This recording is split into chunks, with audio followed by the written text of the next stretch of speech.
বাবা শোন, তোর মাসির মেয়ে এসছে, তুই তোর নামে কিন্তু খুব অবজেকশন, তুই নাকি ওর সঙ্গে খুব বাজে ব্যবহার করবি, আর করিস আর করবি না কিন্তু বাবা। তো তুমি ডাকো ওকে, ও কেমন কথা বলে, দুটো দুটো করে কথা বলে, কিছু বোঝাই তো যায় না। না না, এখন বড় হয়ে গেছে না, এখন ভালো হয়ে গেছে, দেখবি এখন কত সুন্দর কই ডাকো কথা বলে। দেখি। এসো না পুচু,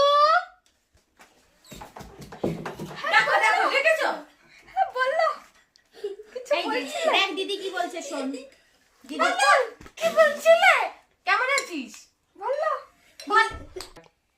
তুই কি দুটো দুটো ছাড়া আর কিছু বলতে পারিসনি নাকি? দেখেছো কেন ওর উপরে রাগ হই না? বললো বাবা তুমি এখন বড় হয়েছো না, এইভাবে কথা বলবে না, দেখো দিদি কেমন ভাবে কথা বলে। কেমন বলবো? এরকম না, তুমি বলো যে হ্যাঁ দিদি বলো, কি বলবো আমার দিদি মতো বলো। বললো, কি বলবো? ওইভাবে না, আমি কেমন বলছি আমার মতন বলো। বাবা একটু শিখিয়ে দে, ছোট বোন তো, তোরই তো বোন। শিখিয়ে দে।